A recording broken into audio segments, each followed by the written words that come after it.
Hello बच्चों, आज हम सेकंड पोएम पढ़ेंगे। उसका नाम है फायर एंड आइस। इसके पोइट हैं रॉबर्ट फ्रॉस्ट। आज हम वर्ड मीनिंग पढ़ेंगे। समरी पढ़ने से पहले इसके वर्ड मीनिंग पढ़ना ज़रूरी है ताकि आपको समरी अच्छे से समझ में आ जाए। इसका फर्स्ट वर्ड मीनिंग है से। से मीन्स कहना। सेकंड वर्ल्ड, वर्ल्ड मीन संसार। नेक्स्ट है एंड, एंड मीन्स खत्म होना। नेक्स्ट है फायर, फायर मीन्स आग। इसे नेक्स्ट है आइस, आइस मीन्स बर्फ। नेक्स्ट है टेस्टिड, टेस्टिड मीन्स अनुभव करना। इसे नेक्स्ट डिजायर, डिजायर मीन्स इच्छा करना। इसे नेक्स्ट है परिश, परिश मीन नष्ट होना। इसे नेक्स्ट है ट्वाइस, ट्वाइस मीन्स दो बार, जैसा कि आप सबको पता है। थिंक, थिंक मीन्स सोचना। इसे नेक्स्ट है इनफ, इनफ मीन्स काफ़ी, काफ़ी या पर्याप्त। इसे नेक्स्ट है हेट, हेट मीन्स घृणा करना या फिर ईर्ष्या करना। इसे नेक्स्ट है डिस्ट्रक्शंस, डिस्ट्रक्शंस मीन विनाश।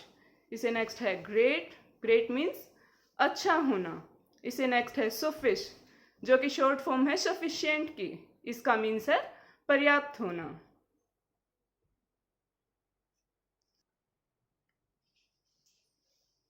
बच्चों, मुझे उम्मीद है कि आपने वर्ड मीनिंग समझ लिए होंगे। अब हम इस पोएम की समरी करेंगे। तो देखिए summary. The poem fire and ice is written by Robert Frost. यह कविता रॉबर्ट फ्रॉस्ट के द्वारा लिखी गई है, या फिर इस कविता के कवि रॉबर्ट फ्रॉस्ट हैं।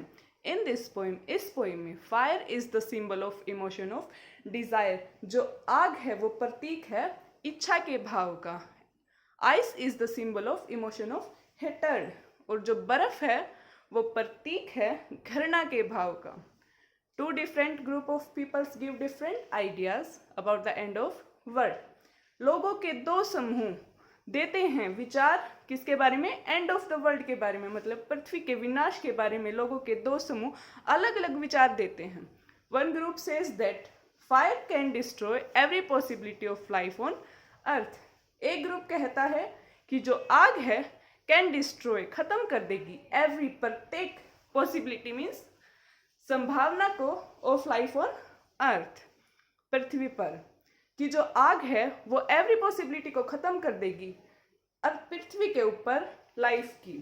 अदर ग्रुप सेज दैट, दूसरा ग्रुप कहते हैं that ice will cover the surface of the earth, कि जो बर्फ है वो कवर कर लेगी, मीन्स ढक लेगी, सरफेस मीन्स सतह को, ऑफ द अर्थ, पृथ्वी की, कि जो बर्फ है जो पृथ्वी की सतह को ढक लेगी।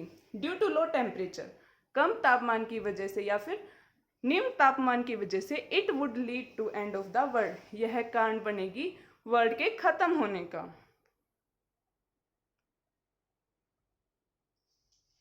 Both the component are compared, दोनों कंपोनेंट की मतलब तत्व की, कौन से दोनों तत्व? बर्फ और आग, आर कंपेयर, तुलना की गई है with self distracting human emotion, जो इंसान के खुद के भाव हैं, विनाशकारी भाव हैं, उनसे तुलना की गई है। वो कौन कौन से हैं? Desire and hatred.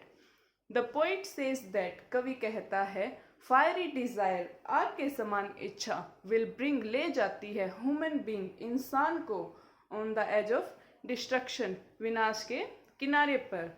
और जो आइसी, हेटरेड है, बर्फ की, बर्फ के समान घृणा, इज ऑल्सो कैपेबल, वो इतनी ताकतवर है कि of ruining human beings slowly, जो धीरे धीरे इंसान को बर्बादी की तरफ ले जाती है। If earth has to end twice, अगर धरती का अंत दो बार होना है, तो ice will be as good as fire, तो बर्फ भी उतनी ही अच्छी है जितनी कि आग। किसके लिए? पृथ्वी के अर्थ विनाश के लिए।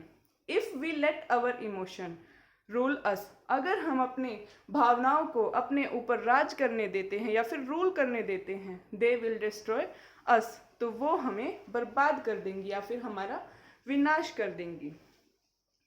बच्चों, इस कविता के माध्यम से कवि हमें बताना चाहता है कि जो हमारे भाव हैं, कौन से? डिजायर और हेटर्ड, अगर हम उन पर नियंत्रण ना रखें तो वे हमारे ही विनाश का कारण बन सकते हैं।